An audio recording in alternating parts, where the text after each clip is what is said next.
o te whatalofa le mai moanga lo te atunu, ma lo le soifua maua, ma lo fo le tawa tai, ma lo le langi mama ia, e alo maia. O se tasil nei o tātou pokalame o whaingoina, o se toe vainga, mo le no fosile fia lo tātunu, o i sui tau wā, mo i tu malo te tasi, mo le whainga pānota lo manei. E tātou tele yalo i se vainga lau tele pe ona e mai, mo mai sisila mai ai, i le tūlanga o tātou sui tau wā, na ona whaamana tuatu e leo le atoanga lea, ona lo iai nisi o sui e le o mawhai ona tau no mai e mai se lava i sui tutotas, lea o lo o whapena ona misi ma le tātou pukarame e msalo, o le atom whai lava e whaailo a wale no po sila fia o lo tātou no, o le si tūlanga ia ona whaamana tu, o lo iai e leo le atoanga le nei, o lo iai si le taimi pol periota, wa atofa e le ofiso whainga pālota e mawhai ona lui nā i e lesi sui, le anga wao lesi sui, ia mawhape nā i fōi ona tō e sea mai ai i le tūlanga o le periota lea. Ai alo maia, o nisi nei o sui, o la whape nā le tau vai tū malo te tasi. Bole tū malo nganga i whamaunga numero tolu, ia, o le fionga la uli o le mali toa le o tea polata i vao Forces Meet, o le taitai o le vanga whau whai, whatuatua le tua sa mo watasi, leo le atau vā mai, ma le fionga whaolu sau, Rosa Lavea, o le sui o le vanga whau whai, o le HRPP. Whaolu sau, Rosa Lavea, sui o le vanga whau whai, o le HRPP. Ma le tumalo lo to whanga, le tumalo leo lo tu lai mai ai, ia le te tai o le malo tausi o Samoa, le fionga, fio me Naomi Mataafa, o le sui o le vanga whau whai, o le Samoa United Party, lea la tau vā mai, ma sui e to lua le vanga whau whai, o le whatutue le tua Samoa tasi, le fionga fiola i o suolole, le fionga fiola i o suolole sui o le fast, whapea le fionga fui mapuao, pef on semo, fui mapuao, pef on semo, o se tamaitai lo ia fo i o se tasi sa ngā lui, nisi o matanga ruenga pio na ili matanga ruenga tinam tamaitai, sa vea mo ofisa sidi, ia mele telefo i o ngā ruenga sa pape, nao na tau tuai, lea la tau vā mai ia i le tuma lo te whanga. I le tumalo le pā, leo lo o tūlai mai ai, pesa umia fōi, a o lei whatapina le pā le mene, lesa tūlai mai le fionga, tūlai e pasa i le malia le ngoi, tūlai e pasa i le malia le ngoi, tai o le vāng whai le HRPP, o lea le atau vā mai ma le sui, o le vāenga, o le fast, po le whatutue le tusa mautasi, le fionga tupua Ioane tupua. Tupua Ioane tupua. Moli tumalo faleata numero lua o le sui o le fast le fionga mua au fale faalele mua au faalele faafowina ta eu sui o le fast ia pole sui tamaitai lea foi o le atau vame ma le fionga le atinuu Wayne Soialo le fionga le atinuu Wayne Soialo ia o le sui o le sap ia pe ona sa ia umie foi ia le tofinga minsta ia mo le tatou whainga malo ia pole nei vai tau o le tau vā mai ma le fionga urungia Elon Bifem sui le HRPP le fionga urungia Elon Bifem sui le HRPP mo le tumalo sanganga lua le tumalo leo sanganga lua leo fia ai ia le fionga o whenga tuanai mamalie o le sui o le vang whai le whatuatua le tu sambo o tansi le fionga Fata Ryan Schuster Fata Ryan Schuster sui le fast le foi ua le atau vā mai ma le fionga ia mawala i vao pepe se yuli sui le HRPP sui le HRPP ia na fia ia le tatu toi foi ia lai le fionga maulolo po le sunga ringo matua ia maulolo ta vita amosa le sui le vaenga le Samoa United Party le sa tau vā po le sa iai le vaenga whai le HRPP le o se e mai ia ma ave foi lona whaatuatuanga i le vaenga whai a le Samoa United Party whatasi ma le fionga ia se yuli mawalai vao pepe se yuli o le HRPP mawalai vao ia atono si taimio na mawale o le ata o le fionga ia mawalai vao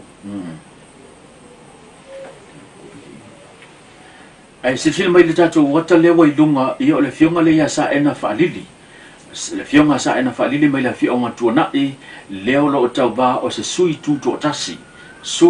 tasi ia o le tamali ile le fila tau va ile fa nga palo tau le tu malo sanga ngalua ai o le sui le o le vai nga fa fai o le pui le ya tau tanganta le HRPP le fionga mawalai vao se yuli pepe se yuli le fionga mawalai vao o se tasi po se tamali isa avem fa ulunga o le official komsina yo le sa va penana fa mavai mai lona tofinga tau le nei lava ia male balawina po le wa tau va mo le fainga pano tau lo manei mo le tu malo sanga ngalua ia male banga fa fai e puipuia le ia tau o tanganta mai le tu malo sanga ngatolu le ua fa pena fo i ona to si ile ao le fionga tuala tele a Olivetti mai le vanga fa o fai ale HRPP tuala Olivetti ahim per sa ole swafa tuala Olivetti ahim suil vang fa fai el HRPP le tamali le sa pena fo ona tau va ile fenga parotan se vai tu nei lu olu tasi pite ya ne manuia tam fenga ia a le wa tau va le tau sanga le nei silfi fo e ole tu malole le sa umia le fionga sala fata pinati le foa pite ya ne ia le wa le fai ona toe tau va ia po wa fa se fo i ma ese matulanga al porkiki le ala wa toi nei ia le fionga fai masui le bang fai le HRPP le fionga tuala Olivetti ahim fa pe fo ia le sui le bang le fa tu le tu sa mo utasi sala Paulo tuala poto io le sui le bang fai le fa tu le tu sa mo utasi ile tu malole sanga tolu fa pe fo ile fionga tuala tele li io o le sui le vaenga fa fai o le Samoa Labour Party le fionga tuala tele li ia le fo la tau va mai mo le no fo le tu malo sanga numero tolu tatu se mai le tu malo ale pata I tu pai lalo ale pata tu pai lalo sui le vaenga fa fai ale fa tu le tu Samoa tasi ia le fionga va tongo Rodney Jang tamasese le fionga va tongo Rodney Jang tamasese le sui le fa tu le tu Samoa tasi mo li tu pa mo ale pata I tu pai lalo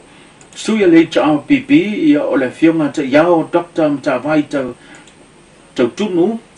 o le fionga ia te iao ia ele tau si whailoina fo I le tamali'i o se tasi o lo whapenao na ia umia le whailonga o le fomai I le tulanga o le tātou anganu po le ngana Samoa le fo o lo ngalue sa ngalue I te tonu o le tātou Universite Papa I ngala o le tumalole a le panta tu pai lalo e to lua sui o le HRPP o le fo o lo o whapena fo ona tau wa mai fo I le fionga panga se ali'i sa poa whiangiai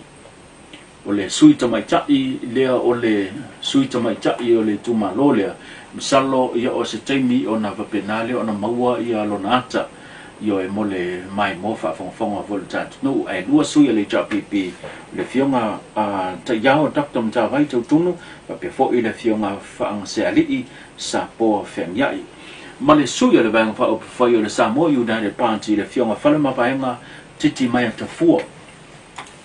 fale mapaenga titi mai tafua ia pe on Silvia le fionga fale mapaenga titi mai tafua ia le sa ia umia ia le finga fo le minister ia o le mtanga luengo MCO le fo ia lo o iai pea lona fa atutuanga I le vaenga fa fai o le Samoa United Party I le tumaro fa sale le anga numero tasi fa sale le anga numero tasi le lo o ua tauva mai ai le fionga se umanu sau no I malu le fionga se umanu sau no I malu no u fai mata sua mo le tumalo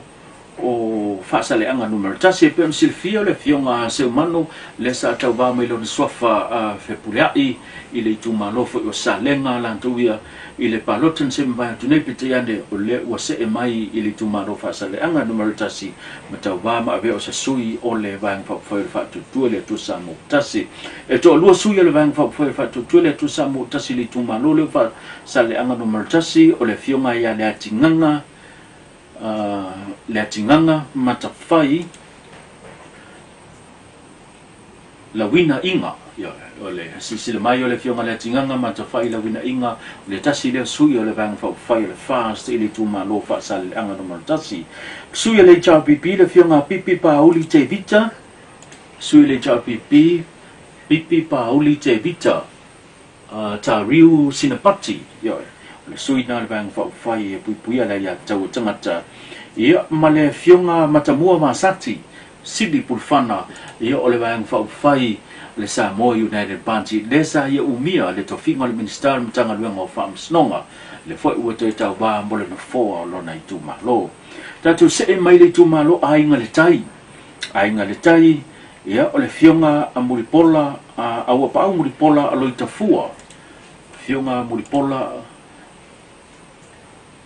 awa pa au muripola lo itafua ia lesa ia umia fo ile no fo le tu malo ainga le tai le fo lo o ia umia le temine ia le tofinga sui fong fetalai le monta o Samoa sui le bang fa fai le fast ile tu malo le ainga le tai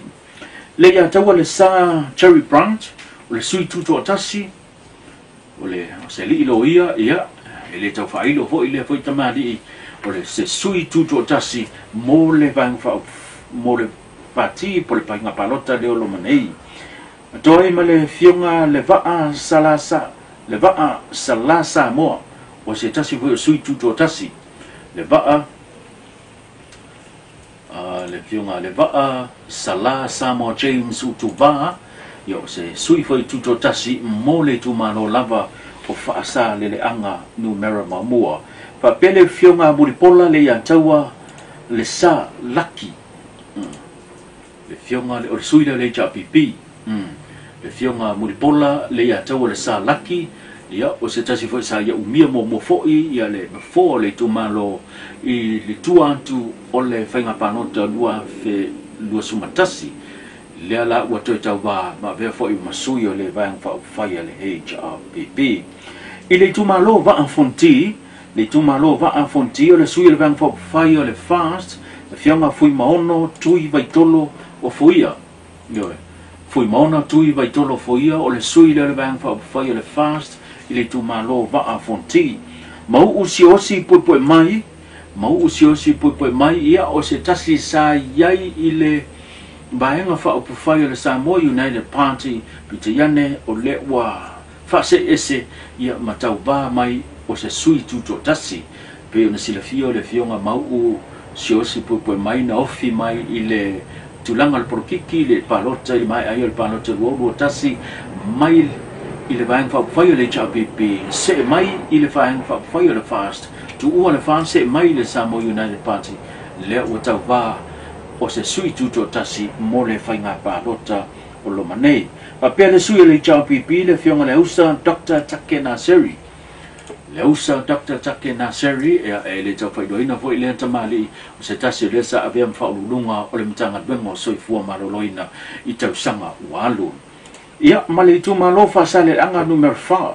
Tatu se mai le tu malo fa sale anga numero 4 sui o le vang fo fai o le fast le tamama tua le fionga ia tea toala peato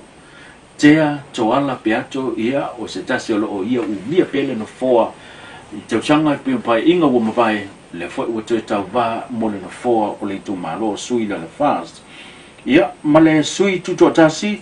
ia le fionga ia talatau li sale tu yoti le fionga talatau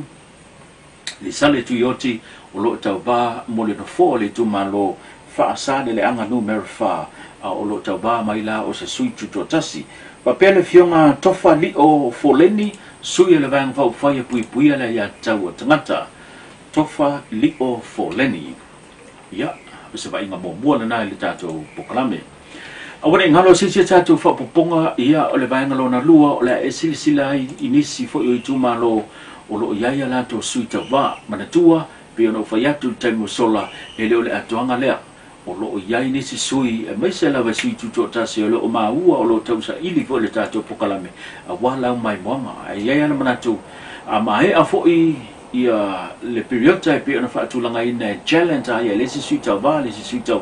ia ona fa pena fo ia ona tu ina tu walo ia le lisi mautu o suita va ai ole ambo se si fa popongo le tatu poklame le nei londa va nga londa lua ma isi tu malo I le aso mo moa soifua vai manuia